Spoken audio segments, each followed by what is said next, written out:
जुन तपाईँले एनआरटी र सङ्गठनको जुन कुरा गर्नुभयो फुटबल म्याचको त्यो टाइममा यो तपाईँको 35 मतलब 40 साल अगाडिसम्म कुरा गरौँ न त्यति माहौल हुन्थ्यो त्यो प्यारापिडमा अहिले मैले प्यारापिडमा चाहिँ तपाईँको त्यो माहौल देख्दिनँ एनआरटीसँग खेल्दाखेरि त तपाईँको त्यो जोसै अर्को हुन्छ कि सङ्गठनको जोसै अर्को हुन्छ त्यो के कारणले भयो हो त्यो चाहिँ नि मलाई पनि थाहा भएन राम्रोसँग एकदमै टोले खाली हुन्छ जवानहरू बुढाबुढी त के हेर्न आउँथ्यो त्यो टाइममा अब अहिले आएर माहौल चाहिँ बिग्रियो फुटबल लिगमा भने चाहिँ हेर्ने मान्छे छैन त्यसै हट्ट भयो भने 1500 2000 होला हामी क्लब भने पहिले त्यति थिएन होइन कसैको घरमा बस्थ्यो कसैको केमा हुन्थ्यो सबै खेलाडी हामी घरैमा बोलाउँथ्यौँ त्यो बेलामा होइन त्यो बेलामा आइपुग्दाखेरि चट्ट फुटबल खेल्न जाँदाखेरि सङ्गठन घुमेर सबै खेलाडी 1 to all त्यो टाइममा होइन त्यो आउँथ्यो र हामी घुमेर गएर खेल्थ्यौँ अनि गयो खेलियो अब त्यसको टिम स्पिडै अर्को के त्यो टाइममा हाम्रो माहौल भयो र हाम्रो स्थानीय खेलाडीहरू भयो सबै अहिले त कुनै मतलबै छैन अहिले खेलाडीहरूलाई होइन जति पैसा तिरेर ल्याए पनि एकपल्ट इन्जोर छ भने खेलेन पहिला त्यो जति इन्जोर होस् त्यसमा म नलिन्छु 1 to all खेलाडी त्यसमा मेरै दाइ ईश्वरमान तुलाधर थियो त्यो क्याप्टेन थियो क्लबको हाम्रो क्लबको त्यो बेलामा उसको लिडिङमा हाम्रो खेलाडीहरू त कति खेल्यो त्यति राम्रो खेल्यो कि अरू त्यहाँबाट हामी त अब जित्दाखेरि एकपल्ट के भन्दा तपाईँको 85 सालमा त्रिभुवन च्यालेन्ज सिल जित्यौँ त्यो टाइममा फुटबल हेर्नेहरू नहटेर ट्र्याकमा बस्थ्यो त्यो ट्र्याकमा भरिभरि होइन एनआरटी त्यो बेला पनि पऱ्यो होला कसो पऱ्यो खेल्यौँ हामी एनआरटीसँग धेरै नै अब एउटा लिगै खेल्दाखेरि एनआरटीले पनि तपाईँको फर्मर खेलाएर आएको थियो है जर्मनहरू तारजन्जरी हामी चाहिँ नि स्थानीय मात्रै हाम्रो थिएन त्यो बेलामा स्थानीयहरू थियो एकदम उठी टक्करै थियो अब त्यो टाइममा त तपाईँको गरम मौसममा हुने लिग भरि पराउ अब त्यसको के भने तपाईँको रेफ्रीले सिटी बजायो कि त खुट्टा काम थाल्छ त्यहाँ तर ग्राउन्डमा गइसकेपछि त्यो फिल हुँदैन फेरि है गयो भने अब जाने फाल्यो खेल्यो त्यसले त्यो टाइममा गर्दाखेरि हामीले 4 गोल हानेको थियौँ एनआरटीलाई हेनी प्रेसर पर्छ तपाईँको 1 to all ले त्यत्तिकै भन्न आउँछ नि हामीलाई मतलब सपोर्टहरूले पनि जसरी भए पनि जित्नै पर्छ ज्यान दिएर खेलेर तिमीहरू भन्छ अन्त खेल्यो भने त्यो बेला स्थानीय बाहेक चाहिँ तपाईँको हाम्रो क्लबमा 12 जना बाहेक 13 जना हुनु छैन स्पिड खेलाडी भने त्यति खेल्थ्यो कि जहाँ पनि ब्यान्डेज हुन्थ्यो जहाँ पनि लेप लगाउँथ्यो खेल्यो त्यसरी नै तपाईँको कोही पनि खेलाडी त्यहाँबाट खेलेर आउँदाखेरि घरमा आउने हिँड्नलाई गाह्रो हुन्छ मैले सङ्गठनबाट फुटबल खेलेको 23 सालदेखि 40 सालसम्म है तर मैले भने नि एनआरटी र सङ्गठन भन्यो भने इन्डिया र पाकिस्तान हेर्नै पर्दैन हाम्रो हिसाबले चाहिँ तर एउटा मलाई खुसी लागेको कुरा के छ भने मैले भने त्यत्रो 17-18 वर्ष खेलेँ कहिले पनि हारिनँ म एनआरटीसँग चाहिँ अरू टिमसँग हार्यो जित्यो त्यो अर्कै कुरा हो तर एनआरटीसँग म खेल्दा चाहिँ कहिले हारिनँ यो टोलको मान्छेहरू त यति अहिले भागीले भन्नुभयो नि पुरा घरै बन्द गरेर दोकानै बन्द गरेर जान्थ्यो कि मान्छेहरू केटा होस् या केटी होस् त्यति रमाइलो हुन्थ्यो खेलमा अब जोसै अर्को हुन्थ्यो नि त्यस्तो भएपछि माहौल यति भिड हुन्थ्यो कि अब पुरै छोडिदिनु होइन त्यो बेला त कहाँ यस्तो अलिक गाडीसाडी कहाँ पाउँथ्यो र यहाँदेखि बुटसुट लगायो हिँड्यो बस सङ्गठा सबैभन्दा पहिला सङ्गठा घुम्यो त्यसपछि हामी हिँडेर जान्थ्यौँ हिँडेर आउँथ्यौँ यस्तो सुविधा कहाँ थियो र भाइ फुटबल बुट त हामी आफै किनेर खेल्थ्यौँ धेरै जसो हामी आफै किनेर खेल्थ्यौँ कि जुत्ताहरू पनि अहिले जस्तो ट्र्याक सुट दिने यो भन्ने त छोडिदियो एउटा जर्सी दिन्थ्यो त्यही हो ठुलो कुरा यसर्को त कुरै छोडिदियो भने नै इन्डिया र पाकिस्तानको जस्तो प्रेसर हुन्थ्यो अहिले क्रिकेटमा हुन्थ्यो त्यस्तै हो भने हाम्रो पनि अरूसँग हारेर मतलब हुँदैन सङ्गठन र एनआरटीको म्याचमा चाहिँ हार्न नहुने जे होस् टुर्नामेन्टै जितेको जतिकै हुन्थ्यो नि त्यत्तिकै रमाइलो हुन्थ्यो त्यहाँदेखि आउँदाखेरि अब भन्यो नि हिँडेर जान्थ्यौँ हिँडेरै आउँथ्यौँ सबैलाई अब स्वागत गरिहाल्थ्यो नि अब त्यो त अर्कै कुरा भयो नि अब फाइनल जित्यो भने त अर्कै कुरा भयो होइन त्यो फुटबल जित्यो भने जे होस् फाइनल जितेको बराबर हुन्थ्यो हामीलाई त्यति मान्यता हुन्थ्यो कि अब सबैभन्दा खतरा कुरा के छ भने 37 सालमा है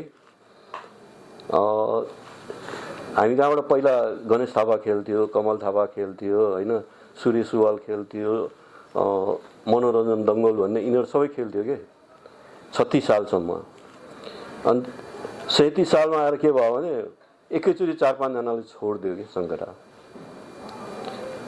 यस्तो अवस्था पुग्यो कि 11 जना खेलाडी नै जे होस् पाउन गाह्रो भयो हामीलाई टुर्नामेन्ट खेल्नलाई नै है। अनि त्यसपछि चाहिँ बाई चान्स के भयो भने मेरो लाउडे साथीहरू थियो कि हङकङमा ब्रिटिस आर्मीमा। अनि 3 जना केटाहरू चाहिँ मैले फोनबाट उनीहरू ठिक्क छुट्टीमा आएको थियो, मैले चाहिँ बोलाएर खेलाएँ। 2 जना फरवर्ड हो, एउटा गोलकिपर आएको। अनि हुँदा हुँदा हामी चाहिँ अब 3टा टिम मात्रै क्वालिफाइड हुन्थ्यो त्यसमा। अनि तिनीहरू चाहिँ पछि चाहिँ सेमिफाइनल फाइनल गरेर खेल्थ्यो कि सुपर लिग भने जस्तो खेल्थ्यो। अब त्यसमा सुपर लिगमा के भयो भने तपाईँको सङ्कटा, एनआरटी र आरसिटी थियो जम्मा पुगेको है। अनि सबैभन्दा पहिला म्याच चाहिँ अब त्यो एनआरटीमा चाहिँ गणेश थापाहरू सबै थियो कि। अनि यहाँबाट गएको फेरि सूर्य सुवालहरू यिनीहरू फेरि आरसिटीमा थियो, उनीहरूकै एगेन्स्टमा पऱ्यो क्या हाम्रो टिम चाहिँ। हुँदाखेरि त्यो म्याच कस्तो भयो भने सबैभन्दा पहिला सङ्कटा र एनआरटीको म्याच गरिदियो सुपर 3मा चाहिँ गरिदियो। अनि त्यसमा चाहिँ हामीले जित्यौँ। यति मजाले जित्यो कि पहिला त 1 गोल हारेको थियौँ होइन, उनीहरूले हाने थियो। पछि 2 गोल हामीले फर्कायौँ क्या। अनि 1-2 भएर हामी जित्यौँ। अनि त्यो म्याच त त्यत्तिकै भयो होइन। अब घम्सा घम्सीको त कुरै छोडिदिउँ न, त्यही बेला उनीहरूले पनि अब ज्यान फालेर खेल्ने, हामी पनि ज्यान फालेर खेल्ने हुन्थ्यो। अनि त्यसपछि आएर आरसिटीसँग म्याच भयो। अनि आरसिटीसँग ड्र भयो। अनि पोइन्टको हिसाब आरसिटीलाई फेरि एनआरटीले हरायो, गर्दाखेरि पोइन्टमा हामी फर्स्ट भयो कि। अनि त्यही बेला हाम्रो फुटबल अब क्याप्टेन भनौँ न है, पछि ईश्वर टुलार त्यही उसमा ट्रेनिङमा चाहिँ बिट्यो कि। सबैभन्दा दुःखद कुरा फेरि त्यो भयो। 37 सालकै कुरा हो। सबैभन्दा पहिला त अब मैले पहिलादेखि भनिरहेको थिएँ आफ्नो केटाहरू बनाउनुपर्छ यताउता भनेको, बनाउनु पनि सकिएन। अहिले बल्ल सुरु गर्नु थालेछ। अनि अब आफ्नो केटाहरू भयो भने अनि फेरि अब हुन्छ कि भन्छु कि। अहिले अब निकै ट्रेनिङ भइरहेछ राम्रो, हाम्रो भाइहरू सबै गएर ट्रेनिङ गरिरहेछ। अब त्यसपछि बल्ल केही टिम होला कि भन्ने म आश गर्छु। अनि पछि हेर्ने इन्ट्रेस्ट पनि बढ्ला कि। नत्र पहिला त जति मैले खेलेको थिएँ 40 सालसम्म, त्यो बेलासम्म चाहिँ हाम्रो चाहिँ टिममा चाहिँ जोस धेरै थियो है। अब किनभने हामी पैसा लिएर खेल्दैनौँ, मैले भने बुट समेत आफै किनेर खेल्थ्यौँ हामी। फुटबल भनेपछि हुरुकै त्यसमाथि पनि अब एनआरटी चाहिँ अब हाम्रो अब बुवाहरूले अब यता के अब हाम्रो सङ्कटाको होइन अब के खेलाडीहरूलाई चाहिँ अब चान्स नदिएपछि होइन अब भएन। अब हामी पनि आफ्नै अब क्लब होइनबाट बनाएर खेल्नु पर्यो भनेर चाहिँ अब एनआरटीबाट चाहिँ छुटेर होइन आफ्नै टोल के अब आफ्नो क्लब बनाएर होइन अब खेल्न थालेको भयो। त्यसले गर्दा पनि अब हामी अब एनआरटीसँग खेल्दा चाहिँ अर्कै जोस होइन, हामीले जित्नै पर्ने भन्ने जोस हुन्थ्यो जहिले पनि होइन। त्यो प्रेसर पनि हुन्थ्यो। त्यही अनुसार त्यो अरूसँग खेल्नुभन्दा पनि एनआरटीसँग खेल्दा चाहिँ अब जित्नै पर्छ जसरी भए पनि भनेर चाहिँ खेल्न गइन्थ्यो। फुटबल भनेपछि अब एकदमै अब त्यो बेला हाम्रो टोलमा होइन अब जम्मैले एक ढिक्का पार्ने नै फुटबलले। फुटबल भनेपछि अब बच्चादेखि लिएर बुढाहरू होइन दिदीबहिनीहरू जम्मैलाई चाहिँ हेर्नै जानुपर्ने, सपोर्ट गर्ने, जम्मै पसलहरू बन्द हुने होइन। फुटबल भने चाहिँ बिहानदेखि नै चहलपहल हुने। ठ्याक्क अब टाइम हुनुभन्दा अगाडि गयो जम्मै अनि सपोर्ट। अनि त्यो बेला अब खेल्दा पनि त्यही हो, अब जम्मै हुन्छ अब टोलको जम्मै अब दाइहरू होइन भाइहरू जम्मै आएर सपोर्ट गर्दा। अनि त्यसमाथि पनि एनआरटीसँग खेल्दा त अब जित्नै पर्ने भएपछि त एकदमै जोस। अब एनआरटी पनि पहिलादेखि एकदमै राम्रो होइन, हामीसँग एकदम कम्पिटिसनै हुन्थ्यो। त्यसमाथि अब हाम्रो चाहिँ अब अलग्गै जोस हुन्थ्यो। अरू टिमहरूसँग खेल्दा भन्दा पनि एनआरटीसँग खेल्दा चाहिँ हामीले जित्नै पर्ने हुन्थ्यो। हारेर आयो भने एकदमै अब लाज मर्दो हुन्थ्यो। त्यही भएर पनि होइन अब प्रेसर हुन्छ, तर ग्राउन्डमा छिरेपछि त त्यही हो, जोस हुन्छ। तर प्रेसर भयो, प्रेसरमा खेलिन्छ होइन, धेरै जस्तो जितिन्छ पनि। हारेर आउँदा चाहिँ अनि अप्ठ्यारो क्या, अब मुखै देखाउन लाज हुने होइन।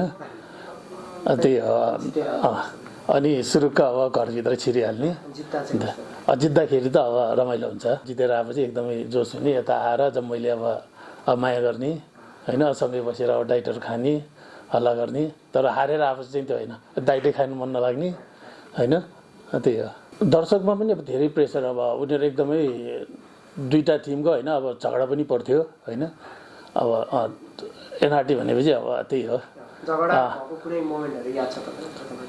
हुन्थ्यो पहिला अब झगडा हाम्रो अब धेरै जस्तो झगडा हुन्थ्यो होइन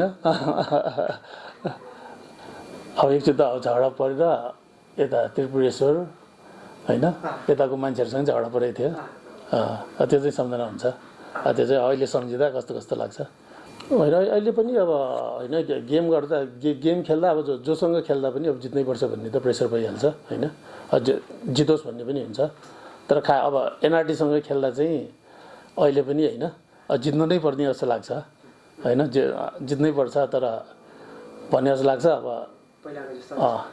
अब पहिलाको जस्तो माहौल त छैन अहिले किन खै अब पहिला चाहिँ अब हामी जम्मै अब यहीँ अब लोकलै होइन खेलाडीहरू भयो हामी दाजुभाइ नै जम्मै मिलेर खेल्ने भयो त्यो भएर पनि होला अहिले चाहिँ अब हामी होइन अब के भने अब प्रोफेसनल भन्ने कि होइन आज अब आफ्नो टोलबाट एकदमै कम भएर गयो नि खेलाडीहरू त्यही भएर पनि त्यति प्रेसर चाहिँ छैन तर जित्नै पर्छ भन्ने चाहिँ ऊ चाहिँ हुन्छ फिल चाहिँ हुन्छ